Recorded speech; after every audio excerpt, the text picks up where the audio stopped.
Warren, how would you define true success?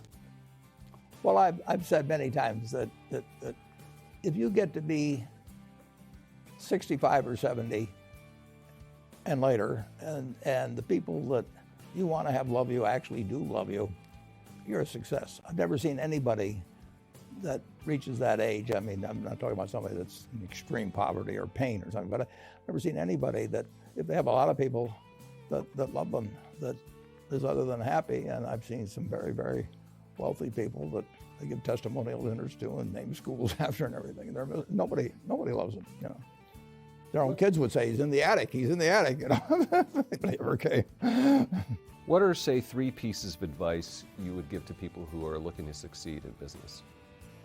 Well, by far the best investment you can make is in yourself. I mean, for example, communication skills. I tell the students that come that they're going to graduate schools and business, and they're learning all these complicated formulas and all that.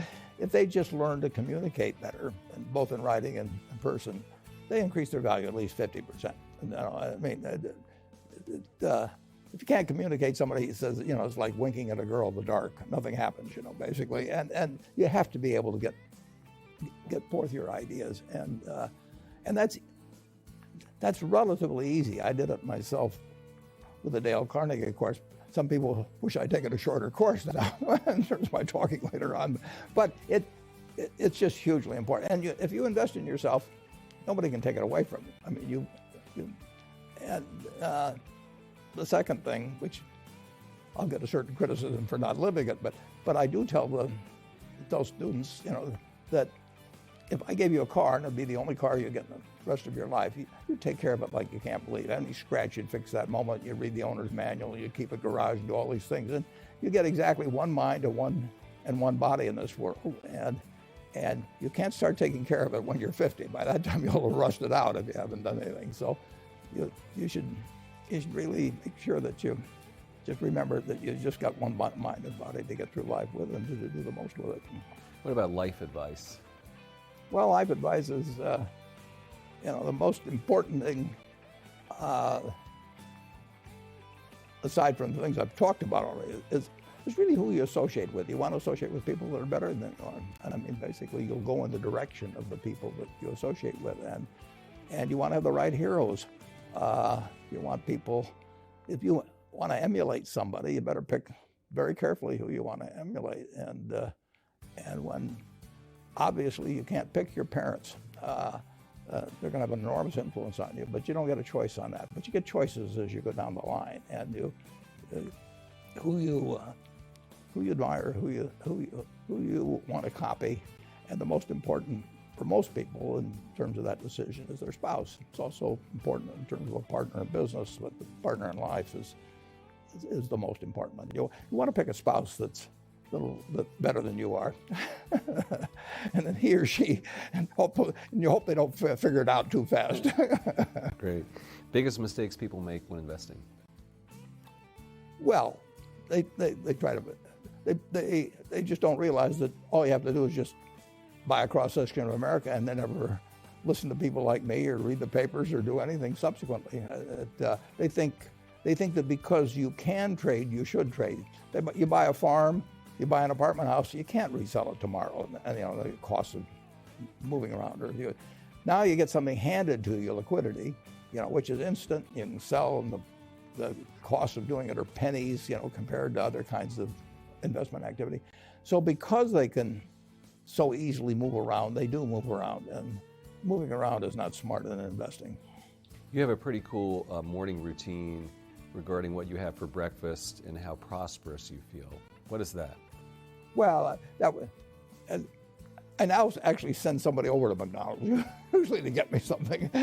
Since the publicity I got from earlier describing my habits at McDonald's, I now have somebody go in the office, but that was more for entertainment value. I eat exactly what I like to eat.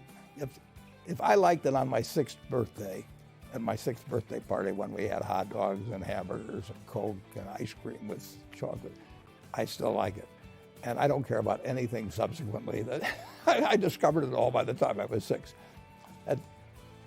if somebody offered me a deal when I was 20 and said, you're going to live 1 year longer, instead of living to 88, you'll live to 89 or whatever it may be, if you eat nothing but broccoli and Brussels sprouts and onions and all these things.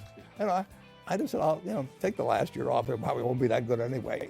So I eat what I like to eat. I'm not venturesome in that area. I like how you lumped in onions with broccoli and Brussels sprouts. Never heard that. I just don't happen to like onions, but I don't put them in the same category. Okay. You and George H.W. Bush, I think. Is business school worth it? Depends on the person, much more than it depends on the school. I mean, I wouldn't worry. Some people are going to get a lot out of advanced education, and some people are going to get very little. And I don't even think it's important that every person go to college at all. I mean, we have all kinds of jobs at 70 or so thousand a year, or 80,000 a year, that college training is not of use. And I actually was not keen on going to college myself. Yeah, my dad kind of jollied me into it. He could get me to do anything. But if they'd had an SAT test in those days, he would have taken the test for me. but because I knew I could have a good time, and I liked investing, and I didn't really feel I could read the books.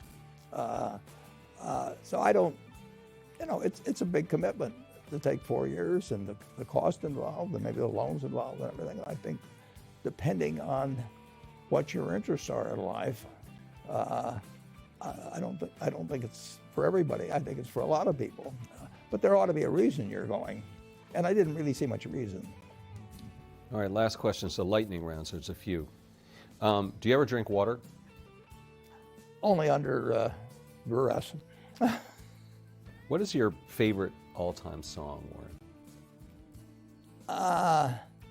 It's undoubtedly, it's My Way. What about movie? Favorite movie?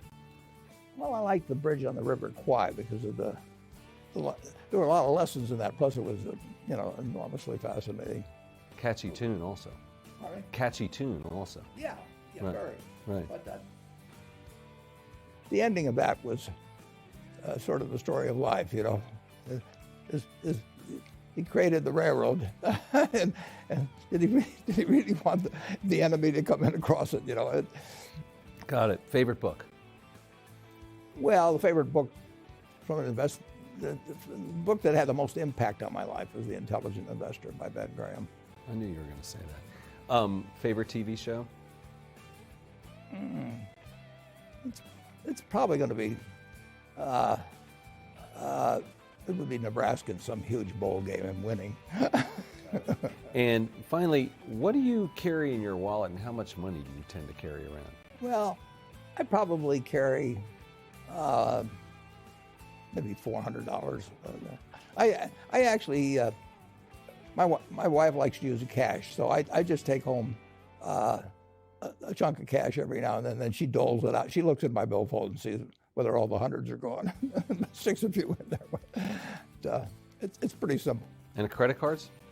I've got an American Express card, which I got in 1964, but I pay cash 98% of the time. If I'm in a restaurant, I always pay cash. It's just easier. Warren Buffett, thanks very much.